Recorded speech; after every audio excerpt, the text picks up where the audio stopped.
Capítulo 485, a ECP. Autor, Caleb Piccoli Camargo. Algumas semanas atrás, Li Shang e suas esposas estavam dentro de uma grande sala, repleta de formações para reforçar as paredes e o solo. Major também estava ali, sentada com todos ao redor de uma mesa redonda. Qual a ideia? Major.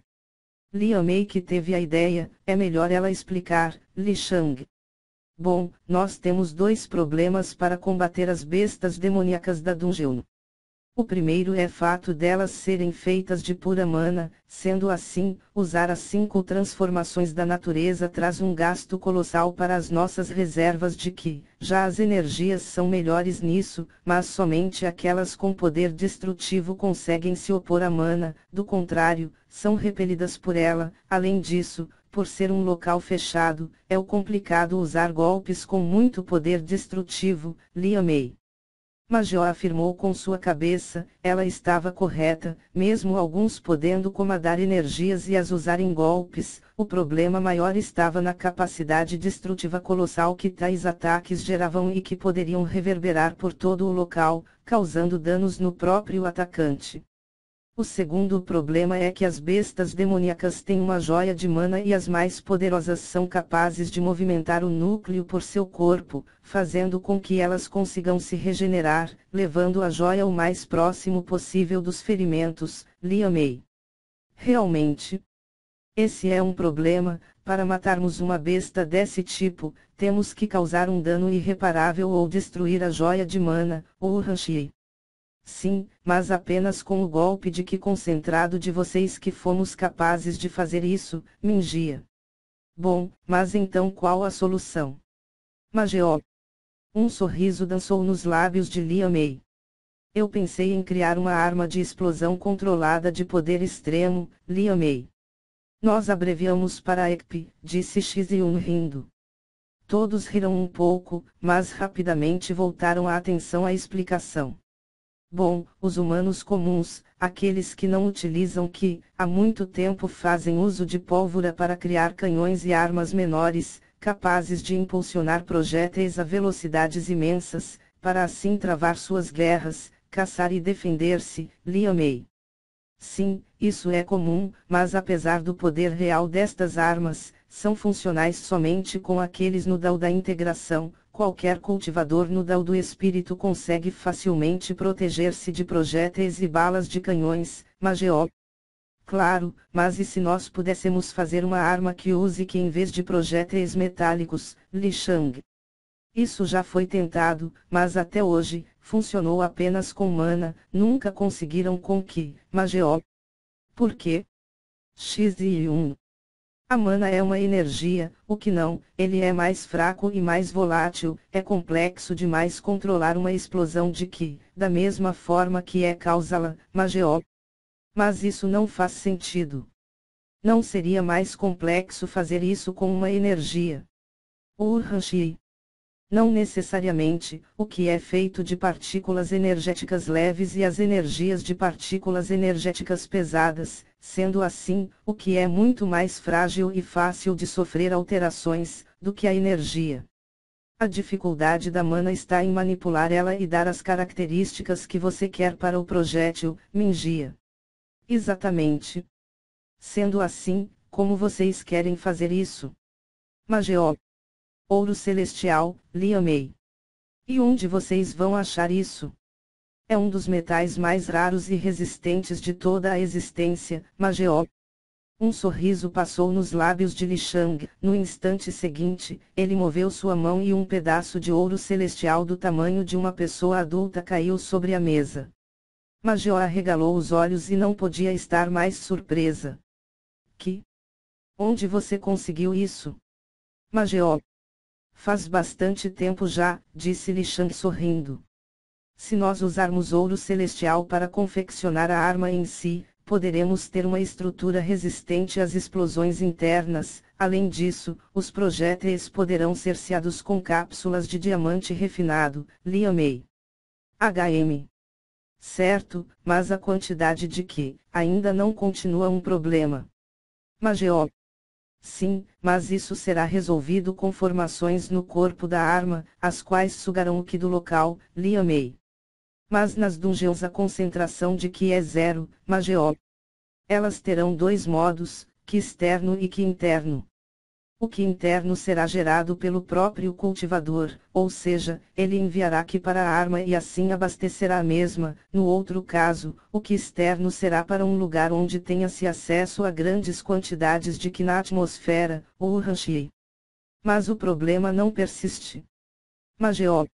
É aí que entram as joias de mana, disse o Urhanshi sorrindo. Nós não podemos manipular a mana diretamente, mas podemos criar formações, com pedaços de joias de mana e as colocar no interior da arma, e dentro das dungeons, usaremos mana e Ki na arma, diminuindo de forma significativa o gasto de Ki, Mingia. A ideia é utilizar a anulação mútua entre o Ki e a mana, usando quantidades imensas de Ki e mana e as forçar a uma colisão imensa, liberando assim uma grande quantidade de energia, a qual impulsionará o projétil, X-1. Entendi o porquê do ouro celestial. É para resistir a esta explosão, certo? Mageo. Exatamente, de qualquer forma, eu acredito que a ideia é excepcional e podemos fazer funcionar, Li Shang. Ótimo, ajudarei vocês no que precisarem, Mageo. Obrigado, Li Shang. 3 dias depois, os preparativos foram terminados. Eles fariam 2 tipos de projéteis, um com poder de perfuração e alta velocidade e o outro seria explosivo, com pouca capacidade de perfuração e velocidade média. Para isso, eles usariam diamantes refinados, os quais nada mais eram que peças de diamantes que foram submetidas a um local cheio de Ki, onde a pressão era imensa, fazendo com que o diamante ganhasse uma certa capacidade de retenção do Ki. Para os projéteis de perfuração, seriam lapidadas cápsulas compridas e ocas, nas quais seriam colocadas algumas formações ao seu redor. Após isso, seriam conectadas a canais que levariam o Ki para o interior dos projéteis. O material era caro, mas devido ao fato de que o diamante era um dos materiais mais resistentes que existe, não era necessária uma grande quantidade dele para criar um projétil. O diferencial era que a arma poderia ser abastecida com pílulas de reabastecimento. De qualquer forma, os projéteis de explosão seriam menores e mais robustos, mas o cano, bem como o restante da arma, seria capaz de expandir e contrair, para se adequar às características do projétil. Após isso, veio a parte da fabricação da arma em si. A ideia era simples: criar um molde onde fosse possível 2 tipos de acionamento, automático e semiautomático. A arma contaria com um gatilho sensitivo, o qual seria ativado somente pelo proprietário da arma, mediante uma pequena formação que analisaria o DNA do utilizador, algo feito quase de forma instantânea, baseando-se na tecnologia da agulha que Li Shang pegou no cemitério das eras. Então, logo que a ativação ocorresse, seria enviado um pulso de Ki para uma formação dentro da câmara de explosão. Ali, haveria 2 compartimentos, mantidos sob pressão extrema, capaz de fazer carbono puro virar diamante. Em um compartimento estaria o Ki e no outro a mana. Além disso, ambos contariam com uma formação e um compartimento externo, onde seria possível colocar pílulas para reabastecer o Ki e joias de mana para reabastecer a mana. Após isto, haveria 2 canais que conectariam os 2 compartimentos a um terceiro, onde ocorreria o encontro entre o Ki e a mana. A proporção variava conforme o tipo de projétil, seja ele de perfuração ou explosão.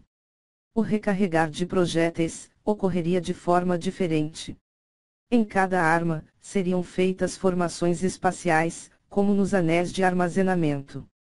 Então, quando um projétil fosse expelido, o compartimento de armazenamento colocaria um outro no local, através do próprio espaço, fazendo a recarga em menos de 1 milésimo de segundo. A criação teve alguns problemas, mas foram rapidamente resolvidos. O primeiro era que o Ki para ter uma reação com a mana deveria ter uma intenção, ou assinatura, do cultivador. Para isso, foi criado um compartimento de energia mental, onde o cultivador colocaria um fio de consciência. Então, o que ao atravessar o canal, passaria por esse compartimento, ganhando a intenção e a capacidade de oposição à mana. Sendo assim, todo o processo demorou pouco mais de 2 dias, afinal tinham consigo Majó, uma cultivadora nudal do poder. Após isto, Li Shang, Urhanshi, Liu Mei e Shiziyun carregavam consigo 2 armas pequenas, as quais ficariam ocultas em suas cinturas através de formações espaciais. Já Mingia, a qual era fraca em combate a curta distância, foi criada para ela uma arma maior, dotada de uma precisão invejável e um poder de perfuração e explosivo no mesmo projétil. Claro, atrapalhou um pouco a velocidade, mas o ganho de poder era excepcional.